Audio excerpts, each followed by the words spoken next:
sebuah unit AC panel sering terjadi overheat dan sering terjadi kompresor jebol. Kenapa hal demikian terjadi? Karena penempatan AC panel ini adanya di dalam ruangan, dan ruangan ini banyak sumber panas di situ. Mungkin mesin cutting, terus mesin molding yang menghasilkan panas, atau heater yang banyak berfungsi dalam ruangan. Makanya dipasanglah AC panel untuk panel kontrol. Untuk panel kontrol sendiri memerlukan pendinginan. Pendinginan akan normal jika prosedur penempatannya benar. Bagaimana kalau penempatan di dalam ruangan itu ada heater, maka kompresor akan cepat rusak. Ini satu buah contoh kompresor yang pernah diganti dan rusak kembali. Untuk kompresor ini pernah penggantian, itu tandanya ada filter. Harus kita lakukan flushing dulu sebelum mengatasi masalah overheat ini. Apa solusinya untuk overheat ini? Silakan di stop, jangan ditonton, Anda tidak mendapat ilmunya. Lakukan pengurasan biar sisa kotoran atau oli-oli yang terjebak dalam kompres di dalam unit akan keluar.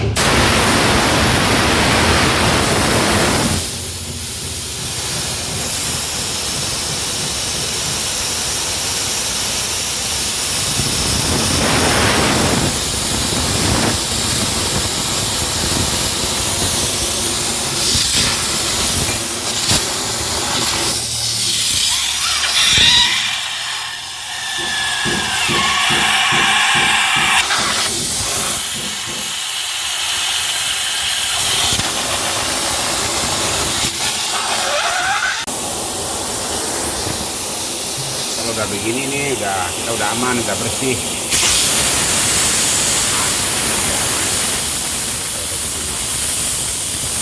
Udah kotoran, kita tinggal kuras evaporator sama kapilernya sekalian.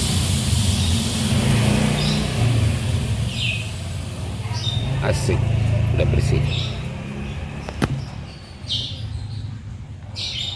Kita lakukan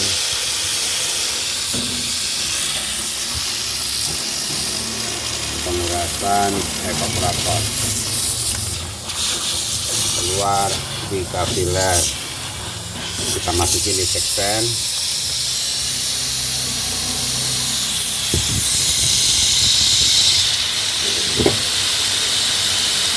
Keluar di kapiler, di kontraflow ya.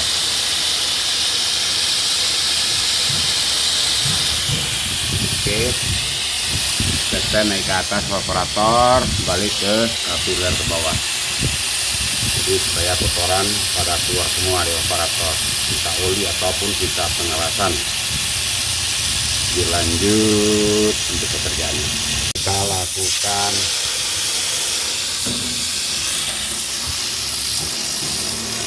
pengerasan evaporator keluar di kapiler. Kita masukin di seksen.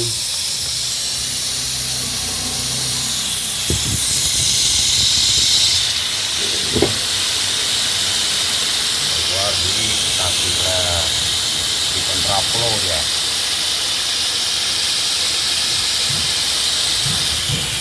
Oke, seksen naik ke atas evaporator, balik ke kapiler ke bawah.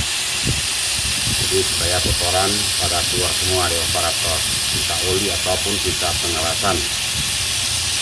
Dilanjut untuk pekerjaannya. Begini akhirnya sebuah AC panel yang sudah dimodifikasi, yang mana kinerjanya aliran refirennya dari kompresor didinginkan masuk ke kondensor.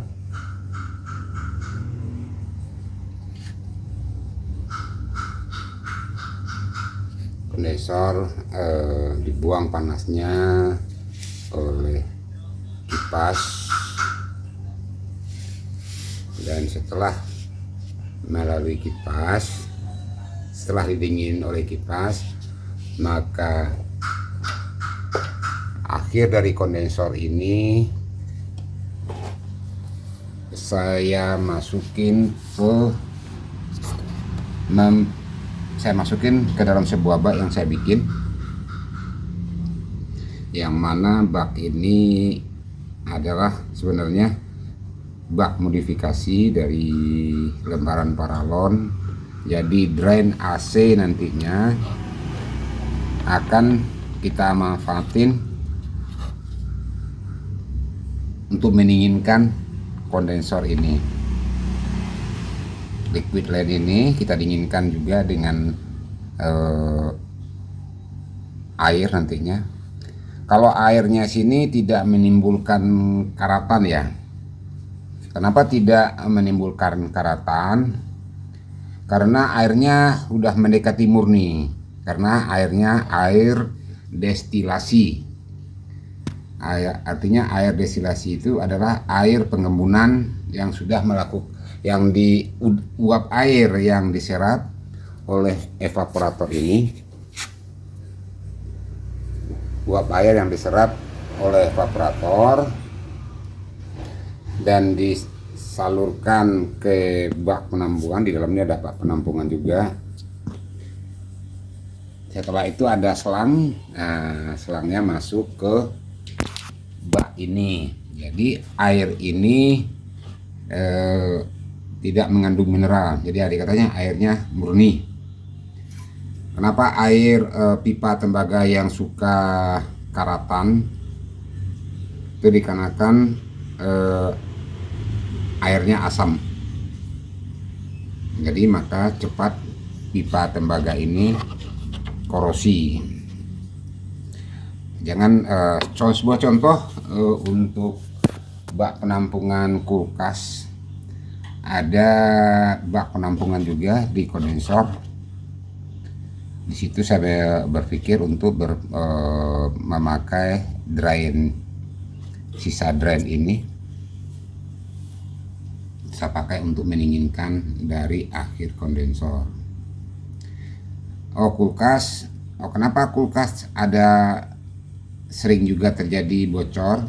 Nah, sebagaimana kita ketahui, air kulkas, di dalam kulkas itu banyak makanan baik berupa asam atau asin. Nah, itulah yang setelah terjadi defrost di dalam bak itu airnya tidak murni. Jadi banyak bercampur dengan sisa makanan baik berupa bumbu atau tetek bengeknya yang ada dalam kulkas. Jadi suka bocor pipa kondensor atau pipa liquid land di kondensor. Suka terjadi bocor gara-gara airnya terkombinasi dengan air lain. Setelah ini didinginkan, baru saya masukin ke HE. Ini pipanya saya masukin ke HE, ke sini. Jadi pipa ini sekalipun dari evaporator, ini bukan pipa seksen. Ini jadinya pipa discharge ini. Ini pipa discharge yang gede, ini pipa discharge. Pipa seksennya saya taruh di dalam. Saya taruh di dalam. Fungsinya untuk apa? Untuk mendinginkan kondensor juga. Jadi di sini ada tiga kali pendinginan terjadi. Sebuah kondensor AC panel ini 3 kali pendinginan. Yang pertama dari kipas, Yang kedua dari bak air. Yang ketiga dari HE yang saya buat ini. Jadi 3 kali pendinginan. Nah, setelah ini baru ini saat di sini keluar, baru masuk ke filter. Kebetulan filternya belum saya pasang, baru masuk ke kapiler. Jadi dengan cara begini, resiko untuk kompresor overhead itu saya jamin 75% sudah kita kurangin. Ya mungkin jika di lapangan nantinya terlalu panas atau banyak heater, nah, mungkin di situ bisa kalahnya. Tapi kalau untuk standar-standar biasa aja, umpamanya satu mesin dengan satu panel yang berdekatan, ini cukup cara begini. Di seandainya ada lagi yang ekstrim, ada juga trik yang pernah saya buat. Saya tantang konsumen, kebetulan konsumennya teknisi sudah 4 kali, kami yang orang keempat, kami tantang orang pabrik, kalau tidak dingin tidak usah dibayar. Beginilah cara kami mengatasi overhead pada unit pendingin.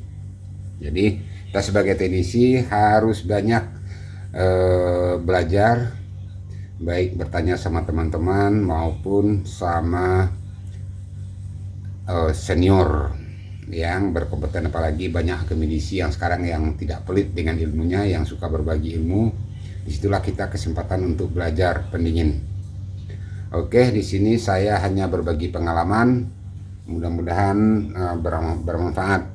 Di sini kerjanya topiknya adalah cara mengatasi kompresor AC panel overhead karena ambient temperatur dalam ruangan sangat tinggi. Oke, terima kasih. Mohon kritik dan sarannya. Semoga saja bermanfaat, terutama buat pemula yang masih getol dalam belajar. Jangan patah semangat. Salam dingin, salam sukses selalu. Assalamualaikum warahmatullahi wabarakatuh.